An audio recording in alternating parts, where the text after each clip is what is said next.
Hello, welcome back. Today we're doing number 12, which is how to keep your mind off food. We're at an even dozen at this point. Um, this is one that I think is quite important because, especially when you're early on your dieting, you often think about food. At least I found that to be so. I just remember my first day of dieting, I thought about food like all the time, like because it was very much a conscientious effort. Um, and there's certain approaches. I think it's different for everyone.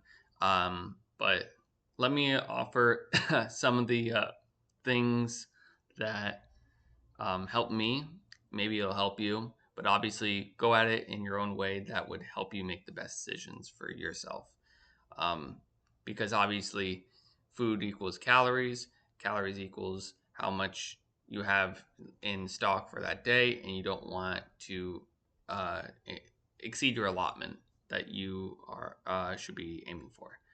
Um, so, um, tips I hear all the time is things like drinking water or coffee. Even I have coffee pretty often, and the caffeine uh, usually can curb my hunger at times.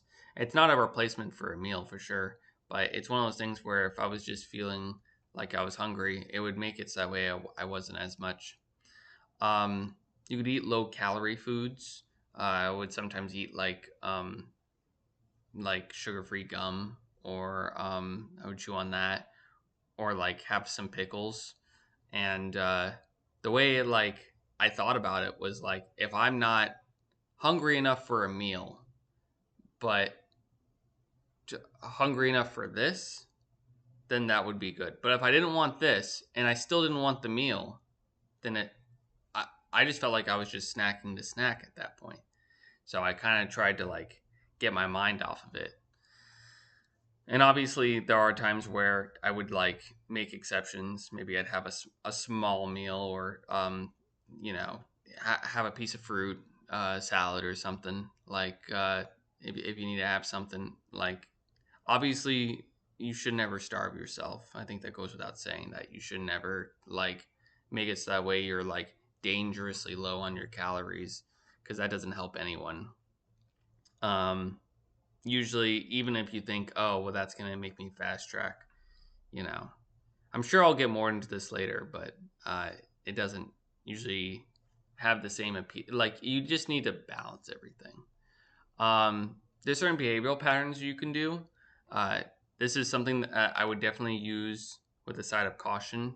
But for me personally, watching other people eat makes me not want to eat. Um, like I've seen like food challenges online and stuff, and some people, I guess it's different for some people. Some people get more hungry when they watch that. I guess it's like a evolutionary instinctual thing of like, okay, I'm watching someone eat, which means it's time to eat. For me, it's the opposite. For me, it's like this looks like maybe it's because of the specific food challenges I've seen online, but it looks like overzealous. Like it's too much. It makes me want to like go lay down, even though I'm not the one eating. Um, and so like it obviously isn't a replacement for a meal. Like I would never say that, but like there are times where I would be craving something like tasty, and then I see someone eat some crazy amount of that thing. Let's say I want some fried chicken, which for all intents and purposes in a vacuum isn't even that bad for you. You're still getting chicken stuff. The fried part's not really that great for you, but you see someone eating a bunch of the fried chicken and the skin and the grease getting all over. To me personally, makes me not really want it as much. Could I still eat it? Yeah, I could still eat it. But like um, something about seeing, especially like a lot of foods can be messy and stuff. I don't know, just kind of not really rubs me the wrong way.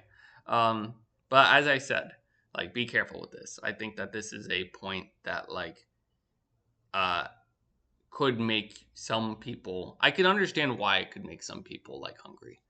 Um, just from that sense of like it's time to eat kind of thing, and I feel like I'm missing out. But yeah, like there's definitely certain patterns where I'm like, okay, I'm hungry enough for a snack and I'll let myself have this and I'll try to like keep my mind off food or remind myself why I'm doing this, like, be really reinforcement.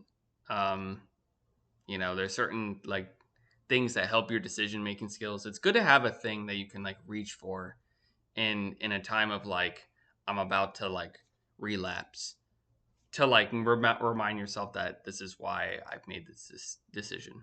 I always think of this episode of all things George Lopez, where Ernie is a big guy and he needs to lose weight, and he's so big that it's his job is on the line.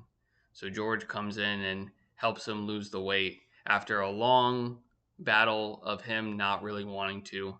He finally has the revelation when he's wearing his mother's pants, which he said fit like a glove. And he realized how big his mom was, and he's like, I can't believe, look at me. Like, and that's not the part that I think of. I do understand that like revelation part, but the part I think of is how George's mom was trying to get, she was trying to sabotage Ernie into like relapsing. She was like, oh wow, look, the vending machine, it's just spitting out all these free snacks. You can grab whatever you want, and and then Ernie obviously, struggles with food and stuff, like inches forward, and you hear George say, Ernie, and he comes out and he's holding the giant pants. And then Ernie says, I don't need that. And she's like, why do those pants give you power? And it's so true though, because I really do feel like that visual representation of remember why you're doing this. Do, do you want to make a conscious effort to be where you were or even worse off? Like, I really relate with that. I really understand why that can really be effective for people, especially when it's something like that that really hits home where it's like, this is not who I want to be. So if you have something like that you can tap into, make sure that you tap into it in a healthy mindset. Don't make it like a negative source where you're beating yourself up. Just make it more so like a positive, like, this is, I'm changing for the better. Not, don't beat yourself up over like, I'm so bad for messing up. It's about the journey of improvement, and you should focus on that part because it really is like the here and now of why you're doing this, and it is a good thing. The fact that you're even deciding to do this is a good thing. So, anyways, that was a little rambly, but I think it was important to talk about. But yeah, that's my point. Number 12, uh, trying to keep your mind off food. All right, everyone. Take care. See you in the next point.